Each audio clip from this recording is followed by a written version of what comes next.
आगम में जो भी विषय को प्रस्तुत किया है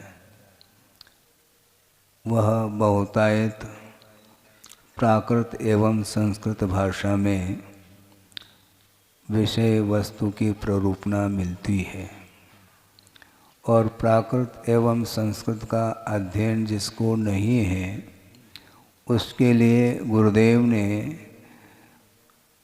राष्ट्रभाषा में अनुदित किया है।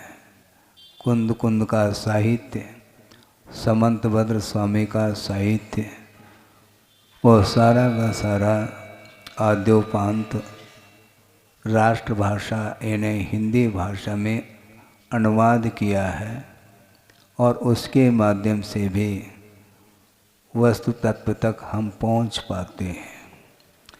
एक दोहा आपके सामने रख रहा हूँ। मैं लिखता नहीं, किंतु आचार्यों ने जो लिखा है उसका मनन चिंतन करने का यह अवसर हमें भी प्राप्त होता है और आप लोगों को भी प्राप्त हो रहा है कि अंत किसी का कब हुआ, अंत किसी का कब हुआ, अनंत सब हे संत, पर सब मिटता सा लगे, पतझड़ पुनः वसंत।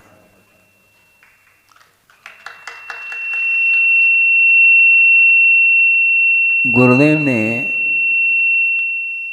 ये कहा है कि वस्तु तत्व का चिंतन द्रव्य के आधार से भी किया जाता है और पर्याय को भी आधार बना करके चिंतन किया जा सकता है, करना चाहिए। द्रव्य की ओर जब दृष्टि जाती है तो अविनश्वरता का बोध होता है। वस्तु नश्वर नहीं है किंतु अविनश्वर है, जैसे नेमेश्वर धाम।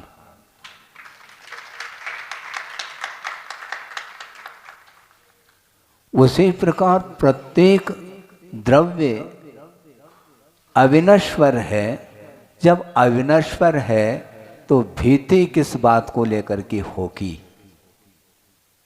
मुझे कौन मार सकता है, मेरा विनाश कौन कर सकता है?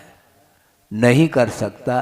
तो अपने आप में धैर्य आ जाता है, साहस आ जाता है। और वैराग्य को प्राप्त करना चाहो तो द्रव्य का चिंतन न करें, पर्याय का चिंतन करें। प्रति समय वस्तु मिटती जा रही है पर्याय की विशेषता से। पर्याय की अपेक्षा से प्रतिपल वस्तु मिट रही है। वस्तु अविनश्वर है किंतु उसकी जो अवस्था विशेष है वह नाश को प्राप्त हो रही है। कुंद कुंद का भी यही कहना है और समय सार ग्रंथ में वह स्पष्ट लिख रहे हैं, जो वेदि वेदिजदि समये समये विनसहे उभयम तम जान गोदुनानी उभयम अभिन कंकई कयावी कदापि न आकांक्षति नानी। ज्ञानी कभी भी आकांक्षा नहीं कर सकता, क्योंकि आकांक्षा करने वाला वह भी मिट रहा है और जिसकी आकांक्षा की जा रही है वह भी प्रतिपल नष्ट होता चला जा रहा है। तो मैं किसकी इच्छा करूं? बार बार बार बार संसारी प्राणी की इच्छा हमेशा बनी रहती है। मुझे ये प्राप्त हो, मुझे ये प्राप्त हो, मैं इसका स्वामी बनूं, मैं इसका स्वामी बनूं। तो सामने वाला वह सेवक हो गया आपका, ये तो क्लियर कट है। आप यदि किसी का स्वामी बनते हैं तो वह सामने वाला आपका सेवक माना जाएगा। इसलिए आचार्य कहते हैं सभी स्वामी बने तो ज़्यादा बेटर है, सेवक कोई भी ना रहे, क्योंकि अपने आप के शुद्ध परमात्म तत्व को प्राप्त कर लेगा तो किसी के भी स्वामी बनने की इच्छा नहीं होगी। तीन लोक के स्वामी प्रभु हैं और हमें भी प्रभु बनना है, इसलिए प्रभु और गुरु की आराधना प्रारंभ करिएगा। और वैराग जो उत्पन्न होता है वह पर्याय के निरंतर मिटती हुई पर्याय को देखते हुए ही वैराग उत्पन्न हो जाता है, वैराग ताज़ा होता है। पर आज वैराग कैसा प्राप्त हो, कैसा प्राप्त हो, संसारी प्राणी के लिए वैराग कभी कभी प्राप्त होता है, किंतु वह क्षणिक वैराग्य माना जाता है, जैसे स्मशान वैराग्य। हाँ, स्मशान वैराग्य क्या, वहाँ पर जाने के बाद अरे जलाया जा रहा है, अंत्येष्टि की जा रही है, अग्नि संस्कार हो रहा है, जिसका पालन पोषण किया था वह चला गया और जो रहा है वह पार्थिव शरीर है और उसको अग्नि दी जा रही है। मरना सबको एक दिन, ये वहाँ पर देखने को मिलता है। और अंत्येष्टि करने के बाद वह आकर के स्नान कर लेता है और पुनः वही तात्कालिक वैराग्य था, पुनः वह सारा वैराग्य समाप्त हो जाता है। वह पुनः दुकान मकान पगड़ी आदि आप पहनाते ना, और उसको धैर्य दिलाया जा रहा है, सबको मरना है, ज़्यादा सोचो नहीं, ज़्यादा विकल्प नहीं करो, अपने बाल बच्चे हैं, परिवार हैं, उनको संभालो, संभालने में लग जाता है वो, लेकिन बारी सबकी आएगी। तो इसलिए सारा संसार पतझड़ पुनः वसंत, ये पेड़ है, वृक्ष हैं, हरा भरा है, किंतु समय पर सारे पत्ते झड़ जाते हैं और नए नए कोमल कोपलें उत्पन्न हो जाती हैं, आ जाती हैं, यह लगा हुआ। इसलिए अतीत में अनंत पर्याय व्यतीत हो चुकी हैं और अनागत में भी भविष्य में भी अनंतानंत पर्याय इसी द्रव्य में से निकलेगी। इसीलिए द्रव्य तो कायम रहेगा, अंत किसी का कब हुआ, किसी का भी नहीं। अनंत है सब संत, संत के लिए संबोधित कर रहे हैं, सारे के सारे अंत रहित है, अनंत काल तक थे, रहें और रहेंगे, इसी को जीव बोलते हैं। किंतु पर्याय स्थायी नहीं है, वह इंद्र भी क्यों न हो, अहम इंद्र भी क्यों न हो, उसको धरती पर आना पड़ेगा, वहाँ से मुक्ति नहीं। पर सर्वार सिद्धि से बहुत ज़्यादा दूर नहीं, सिद्धालय वहीं के वहीं पहुँच जाए, नहीं पहुँच पाएंगे आप, हाई जंप नहीं कर सकोगे वहाँ पर, यहाँ आना पड़ेगा आपको। अहम इंद्र भी जिसका अकाल में मरण नहीं है, वैकृत शरीर है, वह किसी के द्वारा कट नहीं सकता, पिट नहीं सकता, मिट नहीं सकता, किंतु वहाँ से मुक्ति नहीं। मुक्ति किससे होगी? परिग्रह का विमोचन करना पड़ेगा। अंतरंग परिग्रह और बहिरंग परिग्रह, दो प्रकार के परिग्रह हैं। परिग्रह का अर्थ और कुछ नहीं, मूर्छा है, मूर्छा का नाम परिग्रह है। जहाँ से आए वहाँ से वहीं पर जा रहे हैं आप, है? यही तो कहना चाह रहे हैं। कहाँ से आए हैं, कहाँ जाना है, किसी को ज्ञात नहीं, लेकिन फिर भी वर्तमान में वह पुनः पुनः पुनः पुनः उसी स्थान को प्राप्त हो जाता है। ये वस्तु तत्व का बोध होने के बाद भी वह बोध काम नहीं करता वैराग्य के अभाव में। और वैराग्य जिसको तीव्र वैराग्य हो गया मान लो, फिर उसको संसार में कोई भी स्थान अच्छा नहीं लगता, अपने आप में रहना ही उसको पसंद आता है। कोई भी चीज अच्छी नहीं लगनी चाहिए, संसार में कोई भी वस्तु अच्छी नहीं लगती। यदि अच्छी लग रही है तो वह तात्कालिक है। कालांतर में वही वस्तु उसके लिए प्रतिकूल होती चली जाती है। अभी जंगल जा रहे थे, काफी हवा चल रही थी, परिवर्तन, और एक समय वो होता कि बाहर बिल्कुल बहुत गर्मी लग रही है। क्षण क्षण में परिवर्तन जो आ रहा है, इसी का नाम संसार है। संसरणम संसार परिवर्तनम इत्यर्थ। परिवर्तन का नाम संसार है। इसलिए कोई भी वस्तु नित्य नहीं है संसार में। इसलिए इस प्रकार निरंतर जो सोचता है उसी को वैराग्य प्राप्त हो सकता है। महाराज सामायिक में क्या करें? सामायिक में मतलब कोई कोठी है क्या? कोई वहाँ जा कर के कुछ करना होता है? कुछ करना नहीं सामायिक है। कुछ भी नहीं करना, लेकिन आपको करना है, ध्यान रखो, नहीं तो भूल जाओगे। आपको आपका यही सामायिक है। हाँ, निरंतर जनालय बनाने में आप तत्पर हो जाएगा, यही सामायिक आपका। और श्रवण का वृत्ति का सामायिक अलग है। महाराज सामायिक में नींद आती है। हमने कहा भैया सामायिक में नींद आ नहीं सकती। महाराज आ तो रही है, वो सामायिक थोड़ी। फिर नींद आ रही है तो सामायिक थोड़ी, और सामायिक है तो नींद नहीं। कहने में आता है सामायिक में ऊँग रहा है, सामायिक में ऊँग नहीं सकता वो सामायिक है ही नहीं। महाराज हमने देखा वो पूरे सामायिक तक ऊँगते रहे। हमने कहा तुमने भी सामायिक नहीं किया, क्योंकि तुम्हारी दृष्टि भी उसी ओर रही है। तुमने सामायिक क्या करे मुझे बताओ।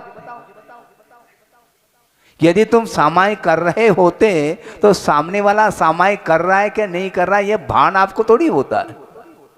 आपका ध्यान उसी ओर है, सामायिक की ओर ध्यान नहीं है तुम्हारा। इसको बोलते हैं सामायिक। द्रव्य सामायिक, क्षेत्र सामायिक, काल सामायिक, सामायिक के भेद किए हैं। सामायिक का सही मायने में अर्थ है समता। सामायियम नाम, समता का नाम सामायिक कहा। कितने क्षण के लिए हमारा उपयोग साम्यता का अनुभव करता है, हमें बताओ। प्रतिपल कुछ न कुछ इष्ट और अनिष्ट के रूप में ही वह महसूस होता है, इसलिए वह सामायिक कर नहीं सकता। द्रव्य को लेकर के सामायिक, द्रव्य अर्थात कोई भी वस्तु, उसमें साम्य भाव। जहां पर चुनाव है वह सामायिक नहीं। जहां चुनाव है वह सामायिक नहीं, क्योंकि चयन करने का जो भाव है वह उसमें निश्चित रूप से वह इष्टानिष्ट की परिकल्पना कर रहा होता है। कोई भी वस्तु हो वह बुद्धि का विषय बनना चाहिए। उसमें कोई भी न हर्ष है न विषाद है, न हर्ष है न विषाद है। इस प्रकार श्रवण लोग प्रति समय अनुभव करते हैं। सामायिक आवश्यक अलग है और सामायिक चारित्र अलग है।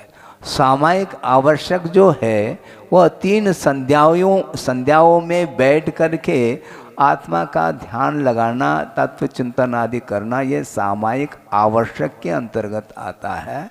इसमें गुप्ती का एक अवसर आता है, किंतु सामायिक से निवृत्त होने के उपरांत भी श्रवण का प्रति समय एक सामायिक चारित्र बना रहता है, यानी साम्य भाव। किसी भी पदार्थ का समागम हो जाए तो उसमें किसी भी प्रकार से प्रतिकार का भाव नहीं रखना, यह सामायिक है। बहुत कठिन नहीं माना जा, बिल्कुल इतना सरल थोड़ी है। जटिल है किंतु कुटिल नहीं, ये कहा है। मोक्ष मार्ग जटिल तो है किंतु उसमें कुटिलता नहीं है, सरलता है। जहाँ पर आर्जव धर्म की उपासना होती है वहाँ पर किसी भी प्रकार से कुटिलाई के लिए स्थान मिल ही नहीं सकता। उसी का नाम आर्जव धर्म है। 10 लक्षण धर्म साल भर में एक बार आप मनाते हैं, जबकि श्रमण लोग प्रति समय मनाते हैं। क्योंकि प्रति समय आर्जव धर्म की, मार्दव धर्म की, क्षमा धर्म की, 10 लक्षण धर्म की आराधना व प्रतिपल करते रहते हैं, इसलिए उनका सामायिक चारित्र प्रतिपल बना रहता है। इसको सुरक्षित रखना बहुत कठिन होता है। कोई न कोई ऐसा अवसर आता है जिसमें पदार्थ को लेकर के इष्टानिष्ट की परिकल्पना हो सकती है, न हो इसका नाम सामायिक। परीक्षा प्रतिपल होगी श्रमण की, है प्रतिपल परीक्षा। बैठे क्यों फिर? या तो परीक्षा में मत बैठो, पास और फेल का कोई विकल्प ही नहीं, कोई विकल्प ही नहीं उसको। किंतु परीक्षा में बैठे हैं तो निरंतर हमें अलर्ट रहना है, किसी से प्रभावित नहीं होना। 5 इंद्रियां हैं, उन इंद्रियों के माध्यम से मनोज्ञ और अमनोज्ञ वस्तुओं का समागम होता रहता है। उस समय भी वह तटस्थ भाव के साथ उसको जानता रहता है कि वस्तु का परिणमन है, इसलिए उसको गम नहीं, दुख का अनुभव नहीं होता। दुख क्या वस्तु, वह भी क्षणिक है और सुख भी क्षणिक है, दोनों क्षणिक है। साता भी क्षणिक है और असाता भी क्षणिक है। तो अविनश्वर क्या है? द्रव्य है। इसलिए उसका आलम्बन लेकर के निरंतर आनंद का अनुभव कर सकते हैं, करना चाहिए। इस प्रकार कुंद कुंद स्वामी श्रमणों के लिए संबोधित कर रहे हैं, श्रावकों के लिए नहीं। और श्रावकों के लिए कौन संबोधित कर रहे हैं? समंतभद्र स्वामी कर रहे हैं। और श्रमणों के लिए सावधान कर रहे हैं, जो वेद अदि वेदिज्यति, जो भी भोग्य वस्तु है वह भी प्रतिपल मिट रही है, और भोगने वाला जो भोगता है वह भी प्रतिपल मिट रहा है। क्योंकि उसमें भी तो कोई न कोई पर्याय उत्पन्न हो रही है और मिट रही है। अर्थ पर्याय का अर्थ है एक समयवर्ती जो पर्याय है उसका नाम अर्थ पर्याय, वह प्रतिपल तरंग की भांति वह मिटती चली जाए। ये एक समय में आप वृद्धावस्था को प्राप्त नहीं हुए, ये ध्यान रखो।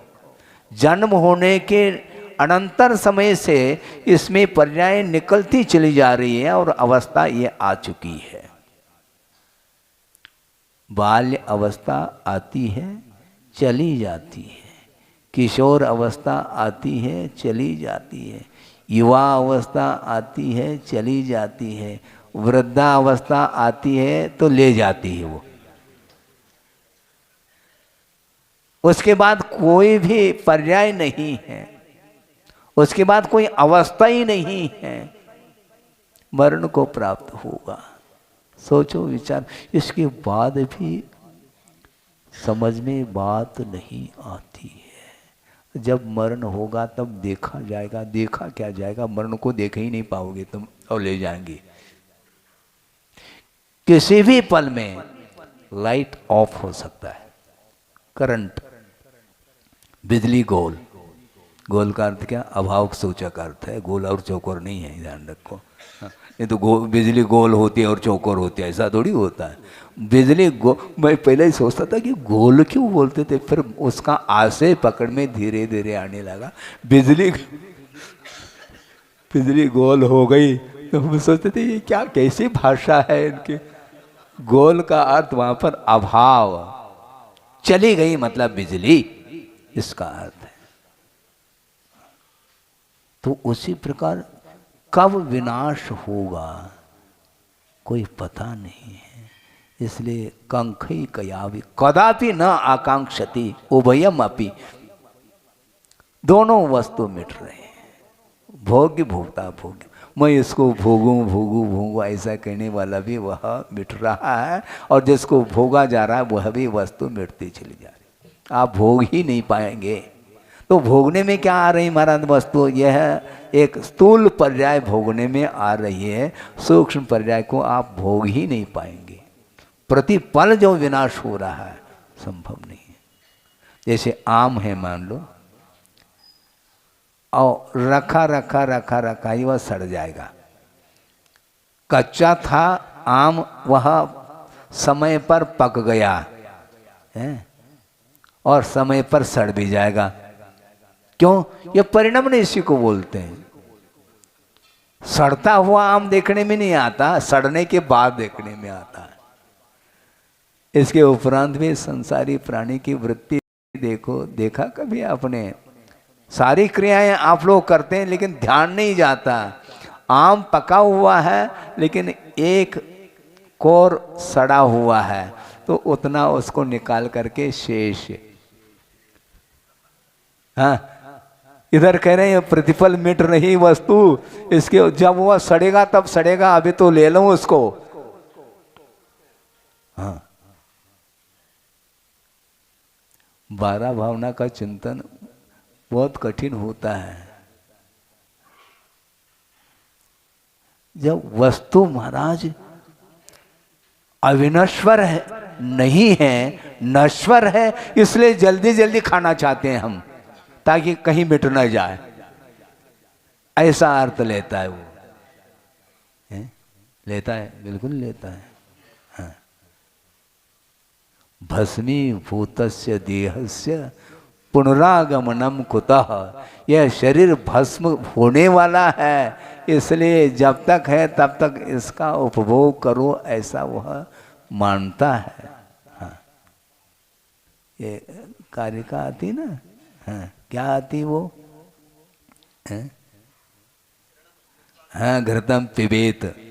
हाँ, भस्मीभूतस्य देहस्य यावत् जीवेत सुखी जीवेत, ऋणम कृत्वा घृतम पिबेत। ऋण ले करके घृत को पियो बोल रहा है, क्योंकि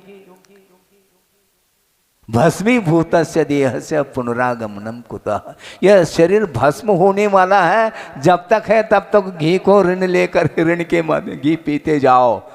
ऐसी उसकी धारणा है, चार्वाक है।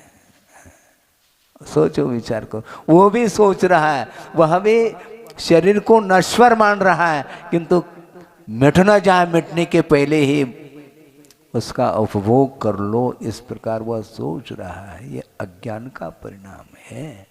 इसलिए आचार्य कहते हैं कि द्रव्य का चिंतन करने से भीति समाप्त होती है, तो पर्याय का चिंतन करने से वैराग्य उत्पन्न होता चला जाता है। जब सारा का सारा नश्वर है संसार, तो कौन मेरे हैं, मैं किसका हूँ? ऐसा बहुत कठिन होता है। क्यों? बहुत कठिन होता है। मैं किसका हूँ, मेरे कौन हैं, लेकिन कहना आसान है, लेकिन फिर भी वह छोड़ नहीं पाता। इसको बोलते हैं जबरदस्त मोह का प्रभाव है। लेकिन फिर भी मोह को कम करने का पुरुषार्थ तो आप लोगों को करना है। प्रतिशत के रूप में, परसेंटेज के रूप में भी यदि मान लो आप मोह कम करते हैं, तो निश्चित रूप से आपका विकास होगा। जो अनंत आशा है भोगने की, वह कम से कम समाप्त हो जाए, तो थोड़ा बहुत, थोड़ा भी और बहुत भी है उसमें। थोड़ा बहुत का अर्थ क्या? ज़्यादा नहीं, इसका कहने का आशय है। पूरा का पूरा नहीं छोड़ सकते, कोई बाधा नहीं, किंतु परसेंटेज में आप छोड़िएगा, क्योंकि वह जिसको ग्रहण किया जा रहा है वह ग्रहण करने योग्य नहीं है, ये कहा गया। फिर किसके योग्य है महाराज? वो छोड़ने योग्य है। ग्रहण करने योग्य क्या है? ग्रहण करने योग्य तो मात्र शुद्ध परमात्मा द्रव्य है, वही ग्रहण करने योग्य अर्थात उपादेय हैं। बाकी सारे सारे पदार्थ ये हैं, ऐसा कहा है। पर वस्तु है, चाहे वह चेतन हो चाहे अचेतन हो, सब पृथक पृथक है। जब भिन्न है तो मेरा संबंध इसके साथ हो कैसा सकता है? शरीर का भी आत्मा के साथ जो संबंध है वह तादाद में नहीं है, वह पृथक है, क्योंकि शरीर का स्वरूप भिन्न है और आत्म तत्व का स्वरूप भिन्न है। आत्मा जब इसमें से, शरीर में से निकल जाती है तो यह शरीर पड़ा रहता है। फिर उसको लेकर के नहीं, क्यों नहीं बैठते, उसको क्यों ले जा रहे हैं स्मशान तक? जल्दी ले चलो, नहीं तो बदबू, सड़ेगा, गलेगा।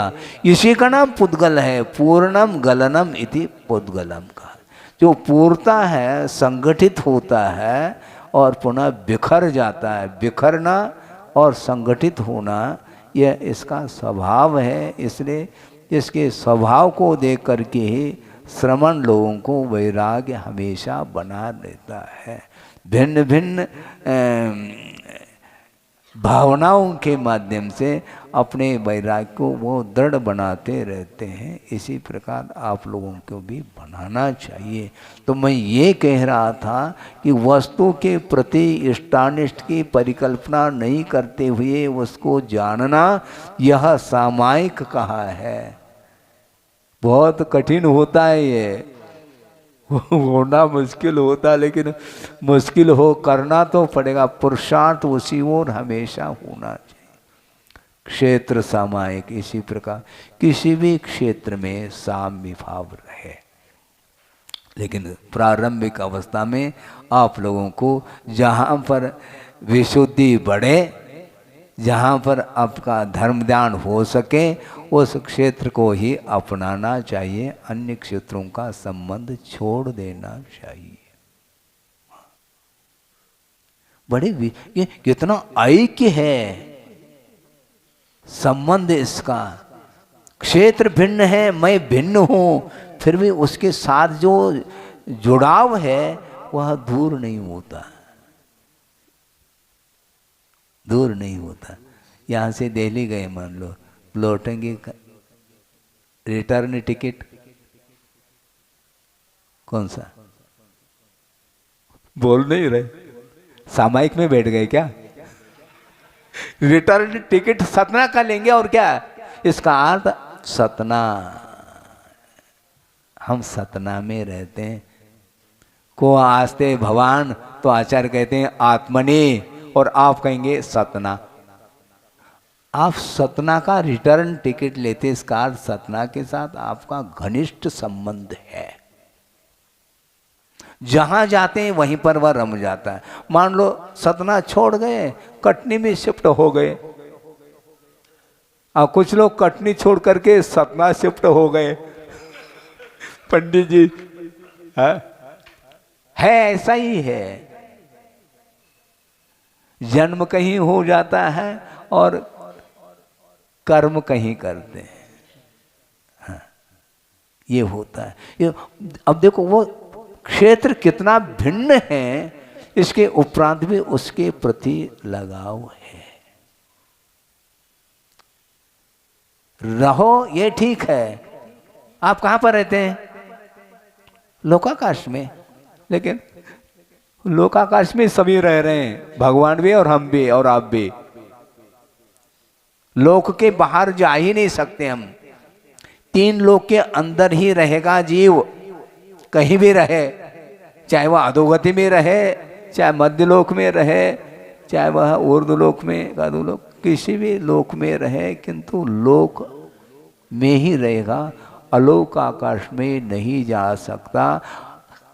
शुद्ध परमेष्टि भी लोकाकाश के बाहर नहीं जा सकते। जाने की शक्ति विद्यमान होते हुए भी निमित्त का भाव है, नहीं जा सकते। जहां तक पटरी वहीं तक ट्रेन चलेगी, उसके बाद पटरी समाप्त। बिना पटरी के ट्रेन नहीं चल सकती। लेकिन मैं लोक में रहता हूं, ऐसा कहने में आनंद नहीं आता। मैं भारतीय हूं, मैं भारत में, पूरे भारत में, लेकिन फिर भी भारतीय कहलाते हैं। हम एमपी के, पूरे एमपी में रहते हैं क्या? नहीं। फिर कहाँ? सतना में, पूरे सतना में, फिर घर में, पूरे घर में रहते हैं क्या? जहाँ पर जितना आपके लिए शरीर के लिए स्थान चाहिए उतने स्थान में ही आपका रहना होता है। इसके उपरांत भी व्यवहार में ये सब चलता रहता है। आचार्य कहते हैं मैं आत्मा में रहता हूँ, उसके बाहर नहीं रह सकता। को आस्ते भवान आत्मनि के, बहुत ऐसा लगता है कि मैं आत्मा में पहुँच गया। आँख मीचने मात्र से आत्मा में नहीं पहुँचता है, ध्यान रखो, लेकिन ऐसा होता है। बहुत कठिन है। जब शरीर छूटने लगता है तो उस समय आपको दुख क्यों होता है? जब आत्मा में रहते हो, को आस्ते आत्मनि, तो जब शरीर छूटता है उस समय भी आत्मा में रहो ना। दिक्कत क्या है इसमें? इसमें दुख का अनुभव क्यों करते हो? क्योंकि शरीर से वह अपने आप को भिन्न महसूस नहीं कर पा रहा है। शरीर में रहते हुए भी पृथक महसूस करना ये आत्म साधना मानी जाती है। और कायस्वर का अर्थ क्या होता है? काय के प्रति उत्सर्ग, अर्थात उसके प्रति ममत्व भाव का त्याग, इसका नाम कायोत्सर्ग। जब कायस्वर कर रहे हैं उतने क्षण के लिए तो कम से कम शरीर के प्रति ममत्व भाव छोड़ो। और ये कायस्वर करने के लिए बैठ गए और मच्छर बैठ गया बीच में यूं कर रहा है, ये कायस्वर तो पूर्ण करो। उतने समय के लिए भी शरीर से पृथक रहने का एक भाव नहीं, उसके साधना नहीं बन पा रही है, तो कैसा पृथक करेगा अपने आप को? बहुत कठिन होता है। ये सब पढ़ो थोड़े बहुत, आप भक्ति में तो लीन होते हो, लेकिन शास्त्र खोल करके कोई बात रखी जाती है तो उस समय, क्योंकि वह विषय कैच नहीं हो पाता है, समझ में बात नहीं आती। क्यों नहीं आती? कभी समझने का पुरुषार्थ किया नहीं। महाराज आत्मा दिखाई नहीं देती और बार बार आप आत्मा की बात करते हैं। हम आत्मा को देखना चाहते हैं महाराज, हमारी धारणा है आत्मा कोई है ही नहीं। चलो अच्छी बात है, या तो हमें दिखा दो आप। उनको ये कहा कि ऐसा करो, एक जो है ना, एक अंगारा हाथ में लेकर के आना, मालूम पड़ जाएगा, आत्मा का एहसास हो जाएगा। आत्मा क्या वस्तु, इसका बोध हो जाएगा। तुम्हें हाथ जोड़ दिया महाराज, हमने सुना आत्मा का ज्ञान हो गया मुझे। हाँ ठीक है, इसी को आत्मा बोलते हैं। आत्मा दिखाई नहीं देती, किंतु जो संवेदन है वह आत्मा का ही संवेदन होता है। हाँ, एक कांटा चुभ जाता है, निकालने का विकल्प, ये क्यों? क्योंकि शरीर को तो कांटा है, दर्द होता है? नहीं हो सकता है, लेकिन होता है डेड बॉडी में नहीं। कई लोग कहते महाराज ये तो पुद्गल की जड़ की क्रिया है। अच्छा, हमें समझाने लग गए तुम। ये जड़ की क्रिया है। जड़ की यदि क्रिया है तो मरण के उपरांत भी उसमें क्रिया देखने में आनी चाहिए। चलना फिरना, खाना पीना, सारी क्रियाएं जिस समय जीवित अवस्था में वह करता है, उस प्रकार वह मरण होने के उपरांत क्यों नहीं कर रहा? यदि जड़ की क्रिया है तो ये जड़ की क्रिया नहीं, ये आत्मा की ही क्रिया मानी जाती है। आत्मा के साथ संबंध, उसका जड़ के साथ आत्मा का संबंध है।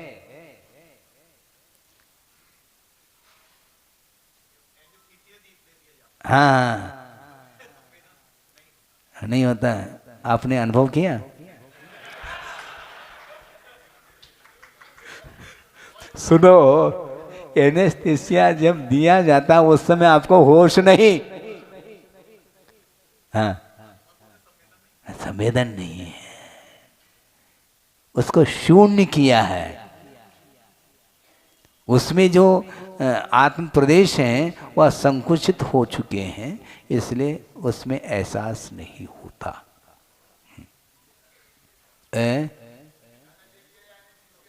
ज्यादा दे जाए तो उसको कोई ख्याल थोड़ी है मुझे ज्यादा दिया जा रहा है, उसको महसूस ही नहीं हो रहा है। बहुत कठिन है। इसलिए नहीं, सुनो, वो लोग बोलते हैं महाराज ये मैं थोड़ी खाता हूँ,